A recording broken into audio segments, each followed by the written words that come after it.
रामायण सच में हुई थी या ये सिर्फ मनगढ़ंत कहानियां हैं? इसके ऊपर कई बार चर्चाएं हो चुकी हैं। कई लोग हैं जो इसे सच मानते हैं, मगर कई ऐसे भी लोग मौजूद हैं जो कहते हैं रामायण महाभारत ये सब सिर्फ मनगढ़ंत और बनावटी कहानियां हैं। उनका मानना है कि ऐसा हो ही नहीं सकता है। लेकिन आज का हमारा ये वीडियो रामायण को काल्पनिक मानने वालों को पूरा हिला कर रख सकती है। हम आज साइंस के ऐसे सबूत दिखाएंगे रामायण को लेकर, जिन्हें देखने के बाद आपको यह मानना पड़ेगा कि रामायण बस एक धार्मिक किताब और बनी बनाई कहानी नहीं है, बल्कि इस धरती पर रामायण सच में हुई थी। श्री राम, रावण और हनुमान, जिसे हम सिर्फ एक कैरेक्टर मानते हैं, लेकिन ये कैरेक्टर ने, इनका जन्म सच में धरती पर हुआ था। वीडियो के अंत तक बने रहिए। सो हेलो एंड वेलकम दोस्तों, स्वागत है आपका हमारे चैनल अनस्क्रिप्टेड रियलिटी हिंदी में। रामायण भारत के सबसे प्रसिद्ध ग्रंथों में से एक है। भारत में श्री रामचरितमानस का पाठ पूरी आस्था से होता है। महर्षि वाल्मीकि द्वारा रामायण में भगवान श्री राम की सारी जानकारी लिखी हुई है। लेकिन दूसरे देश तो छोड़ो, भारत में ही कुछ लोग रामायण को सिर्फ एक कहानियों से भरी किताब मानते हैं। रामायण के अनुसार भगवान श्री राम ने निर्दयी और अधर्मी रावण को मारकर दुनिया भर में धर्म की स्थापना की थी। देखा जाए तो ज्यादातर लोगों का प्रश्न होता है कि भगवान राम वाकई में धरती पर पैदा हुए थे?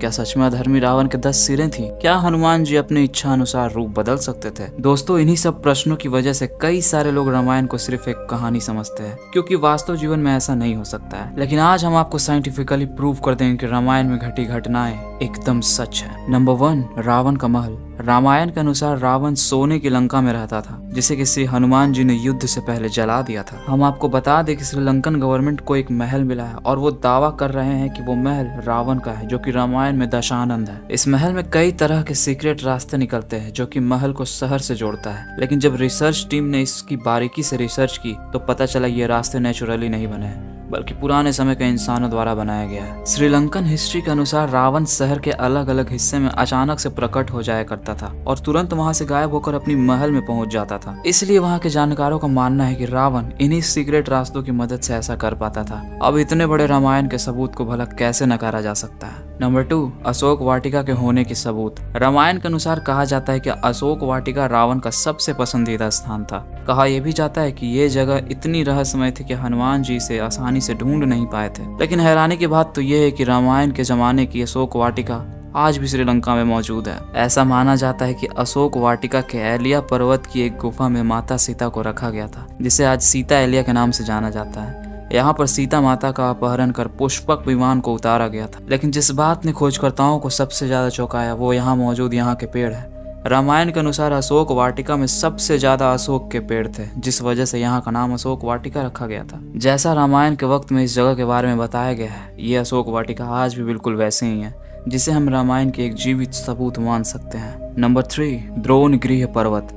जैसा कि रामायण में लिखा हुआ है कि युद्ध के दौरान जब मेघनाथ द्वारा लक्ष्मण जी मूर्छित हो गए थे, तब उनकी जान को बचाने के लिए संजीवनी बूटी की जरूरत पड़ी थी और उस जड़ी बूटी को लाने का जिम्मा श्री हनुमान जी को दिया गया था। तब हनुमान जी संजीवनी बूटी को लाने के लिए इसी द्रोणगृह पर्वत पे गए थे। हनुमान जी को जब संजीवनी बूटी का पता नहीं चला, तब वो द्रोणगृह पर्वत के एक टुकड़े को उठा कर ले आए। मान्यताओं के अनुसार ये वही पहाड़ है जो आज भी वहाँ पर मौजूद है। खोजकर्ताओं का यह मानना है कि वहां पर आज भी वो निशान मौजूद है जहां से हनुमान जी ने द्रोणगृह पर्वत के टुकड़े को तोड़ा था। और सच में इस पर्वत पर कई कमाल की जड़ी बूटियां मिलती हैं। यहाँ पर हिमालय की जड़ी बूटियों का मिलना इस बात का सबूत है कि लक्ष्मण जी को संजीवनी देने की घटना बिल्कुल सत्य है, क्योंकि ये जड़ी बूटियां वहां पे मिली है जहां पे रामायण में संजीवनी बूटी के बारे में लिखा गया है। Number 4, Ram Setu.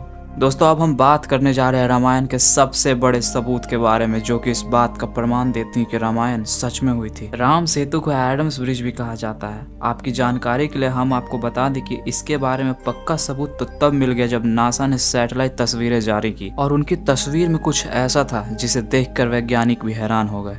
Pacific ocean के हिस्से में साफ तौर पर पत्थरों की लाइन नजर आ रही थी। साइंटिस्टों ने जब इस तस्वीर पर ज्यादा स्टडी की तो पता चला पत्थरों से बनी ये लाइन भारत के धनुषकोडी से लेकर श्रीलंका के मन्नार द्वीप तक बनी हुई है, जो कि लंबाई में करीब 30 किलोमीटर लंबी हो सकती है। नासा के जिस हिस्से में ये पत्थर से भरा पुल नजर आया, ये वही जगह है जिसका जिक्र हमें रामायण में देखने को मिलता है। अमेरिका के कुछ आर्कियोलॉजिस्ट का मानना है कि राम सेतु असल में एक मैन मेड ब्रिज है, जो कि कई हजार साल पहले इंसानों द्वारा बनाया गया था।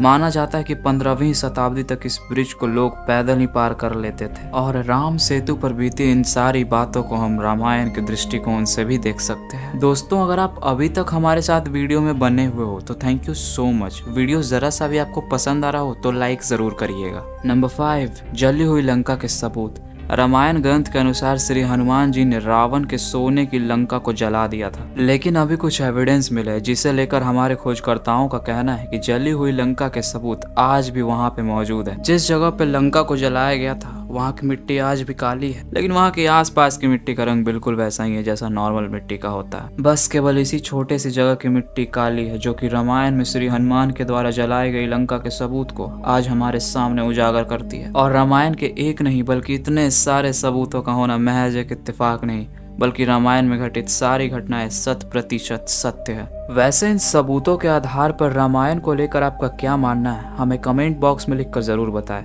चैनल को अब तक सब्सक्राइब नहीं किया तो सब्सक्राइब कर नोटिफिकेशन बेल जरूर ऑन कर दे। हम मिलते हैं किसी नए वीडियो में अपने नए टॉपिक के साथ। तब तक के लिए bye and thanks for watching.